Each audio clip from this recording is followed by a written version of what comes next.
Among the consequences of the pop-conservatives' anti-intellectualism is the virtual abandonment of ideas which in the not-too-distant past were at least affiliated with the conservative movement in the United States.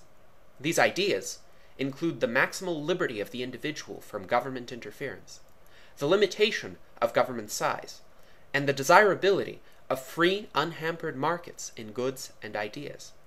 One of the primary reasons for these ideas' abandonment is that they require a well-developed intellectual groundwork to understand and appreciate.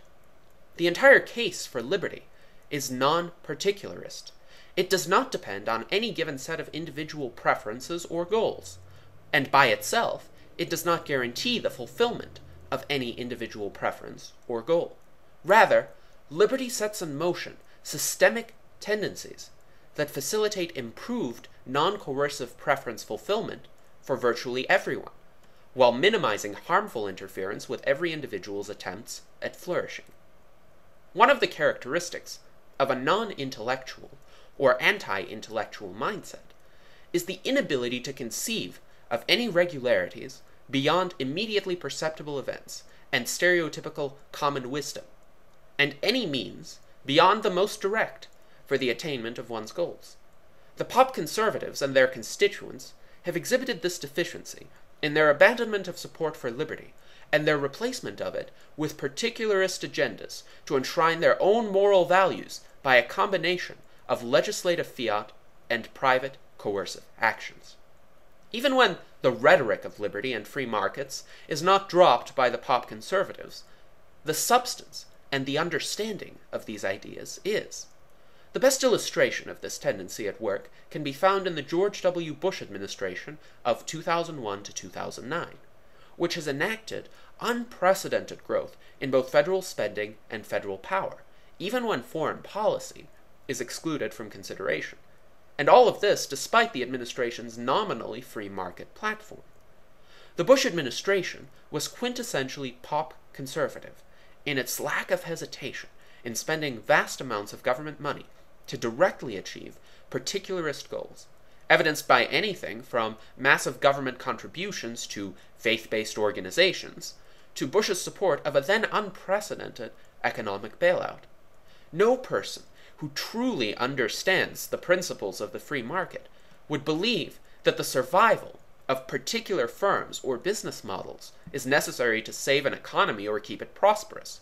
Rather, a free market advocate would trust the spontaneous order of billions of human interactions to generate an outcome that is much more consistent with the flourishing of every individual than a centrally coordinated plan could ever be.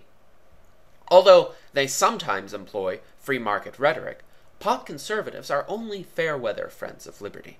They will unhesitatingly enact colossal infringements on freedom when they consider their particular preferences to be threatened by the free association of individuals. Moreover, when they personally assume power, the pop-conservatives do not act as limited government proponents.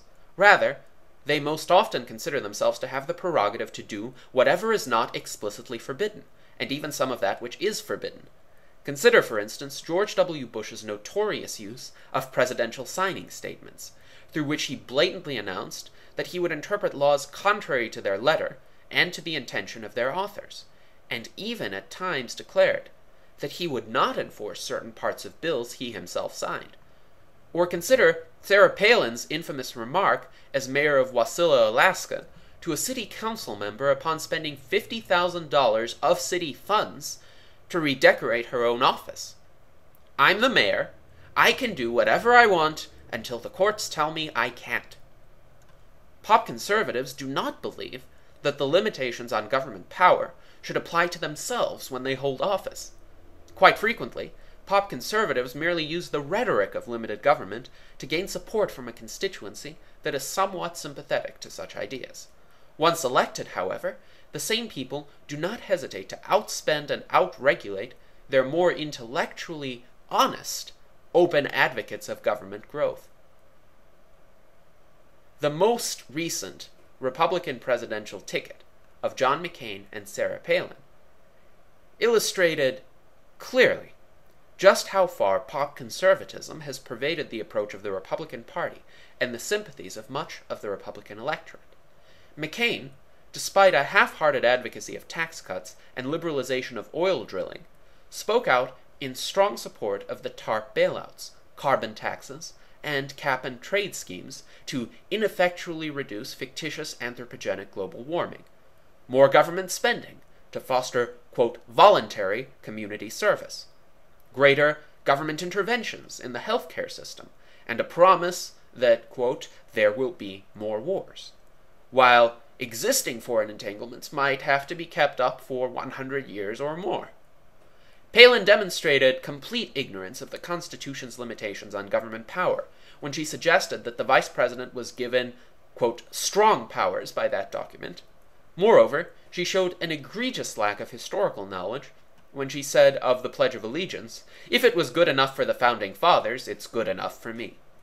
A favorite tactic of the pop conservatives is to claim that they support the free market in general, and are even disappointed in having to advocate government intervention in the present situation. But this time, the free market and individual liberty alone cannot save the situation. Of course, this pseudo-pragmatism is exhibited not just every now and then, but constantly, because the present is always this time at which free market principles allegedly need to be abandoned. When examining the policy records of such pop conservatives as McCain, both Bushes, and Palin, one rarely sees a time when specious considerations of expediency did not trump freedom.